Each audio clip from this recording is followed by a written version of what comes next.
it's done every 3 years to help us confirm that we're doing the right thing, that if we're still in need or not. And as the data showed, it was a lot to interpret, but it did show we are still in need of housing and still a variety of housing. The latest housing analysis for the city of Hays now available. I'm Becky Kiser, Hays Post Eagle Radio News reporter, and I'm talking with City Commissioner Alania Cunningham and City Manager Toby Dougherty on this episode of the Hays Post podcast.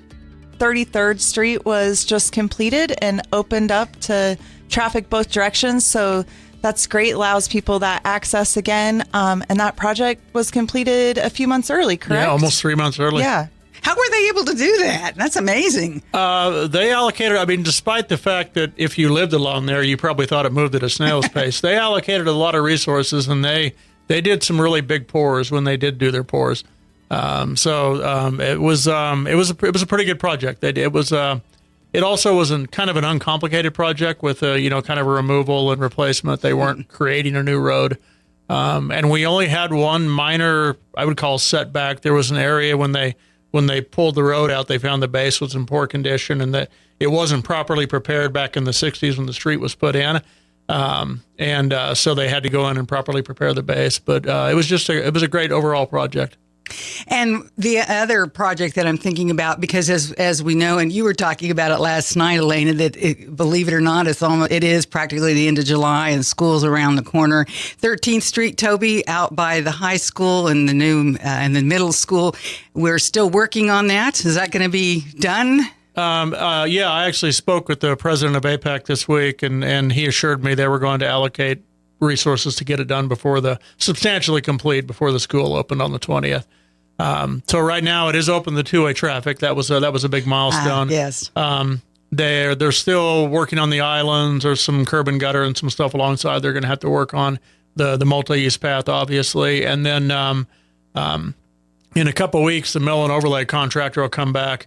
They'll mill the old part of 13th Street, the part that they didn't add on to, and then they'll have to do an overlay back on top of everything again to bring it up to grade. So that should go pretty quickly once they get back in, and then it'll require some minor closures. Mill and overlay contractors work pretty fast, but it will require a couple minor closures. Maybe a half day here and there, but it'll be adequately signed and public noticed.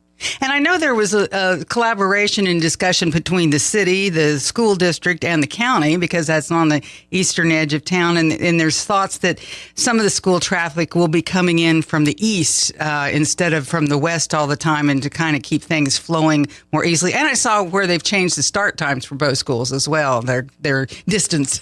Yeah, the USD 49 definitely put a lot of thought into especially when they get the campus out there with the middle school as well. How are the kids going to get here? The buses, the people that drop their students off, the students that drive, and so they've got a pretty good plan of action to get people through the campus in an efficient manner. But yeah, people will come in from the east, and this will help.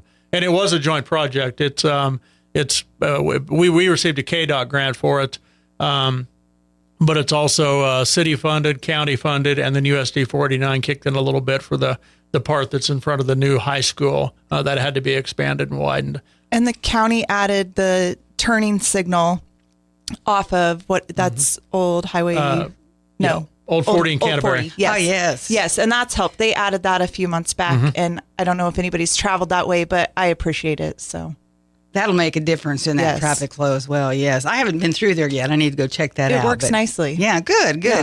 Well, Elena, let's talk a little bit about the housing study update that was presented. The city does this every 3 years. What is the purpose of a housing analysis? Why is it important to the commission to look at some of these numbers? Sure. It's important because we need to know that we are still in need of houses. I know there's been thoughts we've built a lot in the last 5 years. And the study previously in 3 years had showed a large deficit in housing and a variety of housing. And so it's done every 3 years to help us confirm that we're doing the right thing, that if we're still in need or not. And as the data showed, it was a lot to interpret, but it did show we are still in need of housing and still a variety of housing. And Toby, we were talking earlier before we went on the air, it was done 3 years ago, and that was close to the 2020 census and some of the data coming from there. And then since then, of course, and I didn't realize this, portions of the census are updated, so we have some new numbers to work with, but it's not like all brand new numbers. So there's a lot of projection on this. Right. The Census Bureau does updates and projections on lots of various aspects of what the data they track.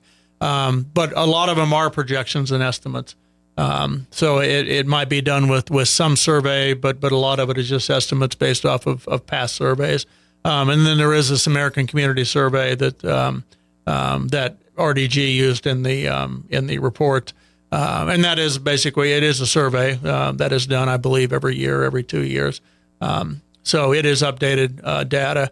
And then I know they pull lots of other data, MLS data, retail sales data, things like that. So there's lots of different data sources they can compile. It's never going to be a true snapshot, and I think we mentioned last night at the meeting that Doug Williams mentioned that there's not as many vacancies as they say they are. They're writing down what the data says, but anecdotally, we have to put those qualifiers in there that the data says this. However, in practicality, it doesn't appear there's that many there. We had to do that on the last one as well. There were a lot of areas discussed, Elena, as you mentioned last night, that there's housing needs in all areas. One that was kind of focused on was low-income housing, and there are some projects that have been considered started in Hayes and wanting to start in Hayes, but we are talking about federal and state dollars. Some of those are going away or not forthcoming as much as they used to be. Yes, that's an area that we are in need, but it's a hurdle to get it built. The state has cut some of the funding that could go towards low income housing for developers.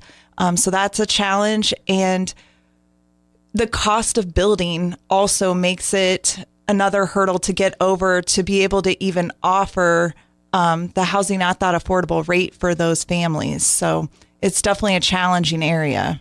Another point that was made, I believe Mayor Jacobs and some of the other commissioners talked about it too, is that the city has gotten more input and interaction with private developers now, something that they wanted to do that the city itself not particularly interested in getting into the housing area and building its own. Well, sure. As it was discussed last night, it would take a large amount of cash for the city to develop the land themselves or to pay someone to do it.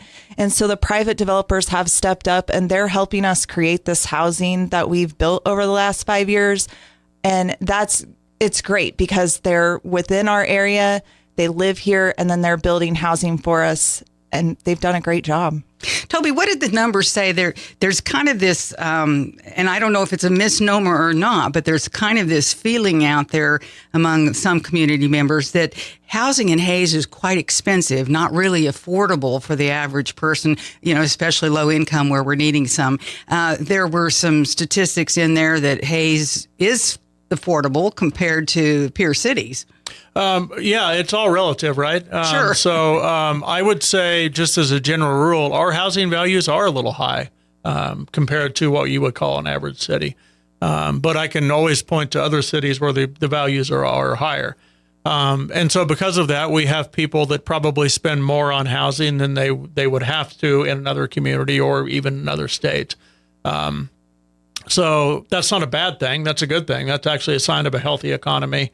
It's a sign of a prosperous economy, because I can also take you to lots of places where houses are very cheap, like Detroit, where, they've lost half their population in 50 years.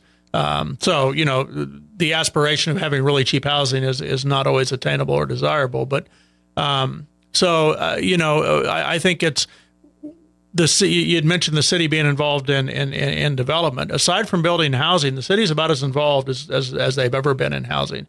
The partnerships with Grow Hayes at the Grove, the partnership with Heart of America Development Corporation and Grow Hayes and the Tall Grass. The city is doing the best it can to facilitate lots being made available for purchase on the open market and then building by builders. One of the drawbacks of high housing prices and sort of our situation is it squeezed a lot of the developers out. Developers typically buy a piece of property, they plat it, they put the water, sewer, the streets in, they sell the lots, and they go away, and that's how they make their money. But with the cost of everything, it sort of squeezed that middle person out. And we followed the Dodge City model. Dodge City had to do this. They went a lot of years without building any houses. And so the city had to get involved to make lots available for their buildings and subcontractors to build upon. And that's what we're doing. But that's more of this, the normal type housing. As you mentioned, when we get into the affordable housing or low income housing, income qualified, that's a whole different animal. Well, Elena, I'm sure we'll still be talking about housing in the months and years to come. Absolutely. It's not going away.